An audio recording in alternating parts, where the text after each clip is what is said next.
सत्संग की आधी घड़ी तब के वर्ष 1000 तो भी बराबर है नहीं, कहे कबीर विचार। बंदी छोड़ कबीर साहब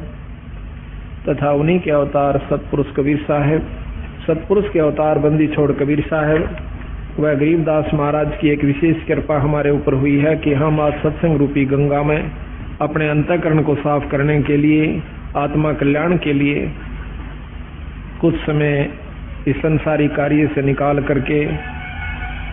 आज सतगुरु की शरण में सतगुरु के चरणों में आए हैं। इस बात का प्रमाण सब जगह मिलता है कि बड़े भाग से मनुष्य जन्म प्राप्त होता है और उससे भी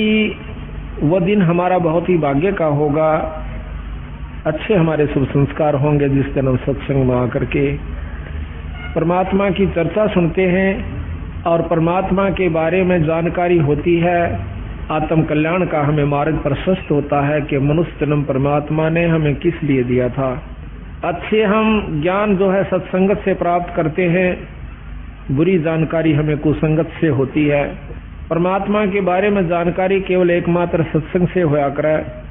और सत्संग जिस दिन हमें प्राप्त होता है वो हमारा बहुत ही पुण्य का दिन होता है।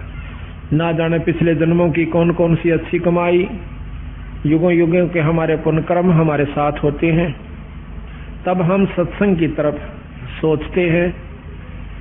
और सोचने के बाद वो दिन प्राप्त होना, वो समय प्राप्त होना, वो घड़ी जिस दिन हम सत्संग में आते हैं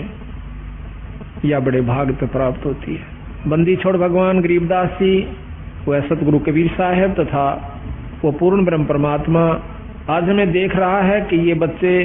उस परम पिता परमात्मा के आज उनके दरबार में आए हैं। उनको इतना भी ज्ञान है कि कौन भक्त आए हैं और कौन नहीं आए हैं, किन कारणों से नहीं आ पाए। तो ये कुछ समय होता है, कुछ ईश्वर की तरफ से परीक्षा होती है, परमात्मा की तरफ से, कि इतनी मेहनत करने के बावजूद भी इस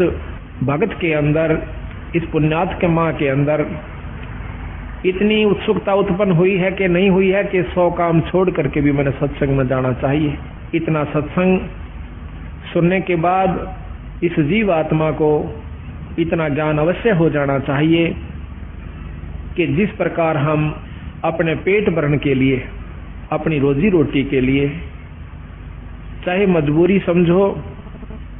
चाहे जरूरी समझो,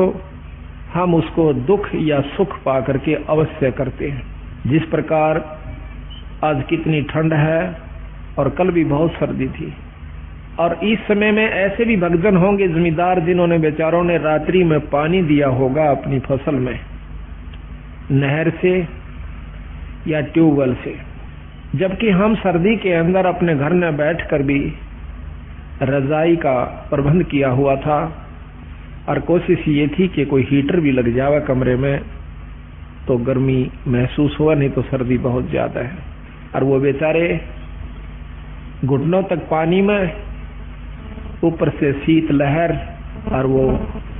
उस पानी के अंदर, उस सर्दी के अंदर ऊपर से थोड़ी थोड़ी बूंद भी आ रही थी, बारिश भी हो रही थी। ऐसे समय में वो भक्त, वो ज्ञानी जीव सत्य अपने खेत में खड़ा हुआ था। वो ज्ञानी क्यों है कि उसने इस बात का पूर्ण ज्ञान है कि अगर आज मैं पानी देने नहीं जाता हूं तो मेरे बच्चे भी भूखे मरेंगे और हम भी भूखे मर जाएंगे और हमारा बहुत नुकसान हो जाएगा। ठीक इसी प्रकार सत्संग सुन लेने के बाद हमारे अंतःकरण में यह बात अवश्य घर कर जानी चाहिए, इतना पक्का विश्वास हो जाना चाहिए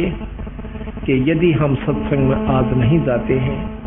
ये कोई रोज रोज नहीं हुआ करते, साल भर में मुश्किल से हमें कोई ऐसा समागम जिसमें परमात्मा की वाणी को विस्तृत जानकारी दी जाती है, खोल कर सुनाया जाता है। उस जमींदार की तरह इतना दृढ़ निश्चय जिसको अजर विश्वास कहते हैं,